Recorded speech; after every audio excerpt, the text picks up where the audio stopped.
자, 그래서 저희가 이제 입시 전략 편을 이렇게 쭉 거치면서 무엇을 알려드릴 것이냐, 앞으로. 그것을 이제 말씀을 드리자면, 국가별로 약간 이해도를 높여드리고, 그럼으로써 아까 말씀드린 그런 선택의 폭을 넓혀주는 그런 것을 목표로 하고 있고요. 그리고 이제 아무래도 상담을 많이 하니까, 저는 상담을 뭐 몇천 건은 했겠죠. 근데 이제 상담을 하다 보면, 어, 그냥 다른 나라에 대해서는 그냥 한 번도 접해본 적이 없거나 생각해본 적이 없어서 그냥 잘 모르니까 생각을 안 해봤다. 이런 경우들이 굉장히 많거든요. 그러다가 이제 제가 그 아이한테 맞는 그런 옵션들을 여러 가지 추천을 해주시면 되게 좋아하시는 경우도 많이 있고 해서 그런 것이 이제 큰 목표라고 생각을 하시면 되고요.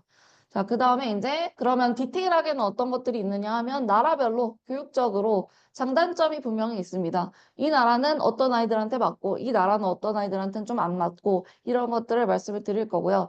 그 다음에 이후 계획. 아무래도 저희가 대학 가는 게 인생의 전부 아니죠. 전 절대 거기서 끝이 아니니까요. 거기서부터 시작이니까. 그럼 그 뒤에 이제 계획이 어떻게 되느냐. 석박사를 하고 싶은지 혹은 석박사를 하고 싶을 수도 있는지 뭐 그런 것들이 있죠. 진로에 따라서 그런 게 좀 바뀌니까요. 그래서 석박사, 현지 취업 혹은 국내에 들어와서 취업하는 것 혹은 뭐 현지 취업한 다음에 뭐 1, 2년 있다가 국내에 들어오는 거 그리고 남자애들은 또 군대 이슈도 있을 수 있고요. 그런 것들에 대해서도 말씀을 드릴 거고요.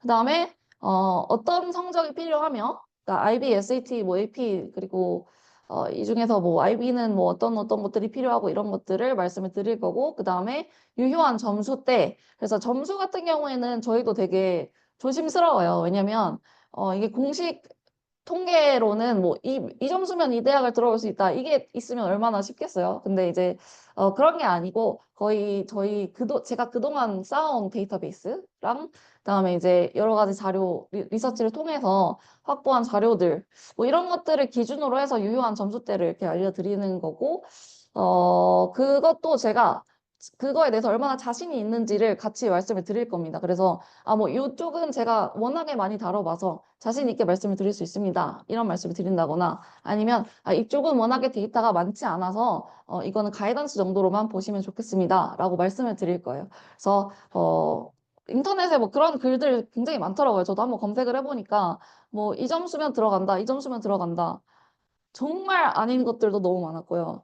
그리고 너무 높게 혹은 너무 낮게 잡혀 있는 경우도 많았고, 그 다음에 이제 변화되는 거를 이제 캐치를 못 한다거나 하는 경우도 굉장히 많았어서, 그런 부분이 저는 좀 속상하면서도, 네, 어느 정도 이해는 안 가는 건 아니지만, 너무 터무니없는 것으로, 이 정도면 간다라고 말을 하는 게 참 그렇더라고요. 그래서, 저희는 뭐 그런 식으로 말씀을 드릴 예정입니다. 그 다음에 입학 전형에 대해서 말씀을 드릴 거고요. 그래서 뭐 여기는 뭐 언제부터 시작을 해서 언제까지 원서를 넣고 그 다음에 뭐 인터뷰가 있다거나 아니면 시험이 있다거나 뭐 언제까지 보통 오퍼가 나온다거나 뭐 그런 것들을 말씀을 해드릴 거고요. 그 다음에 extra curricular 우리 EC라고 제가 계속 말씀을 드렸던 부분이죠. extra curricular 같은 경우에는 요구하는 것들이 뭐가 있는지. 예를 들어서 정말 뭐 수의대라면 뭐 예를 들어 홍콩이나 영국의 수의대다. 그러면 거기는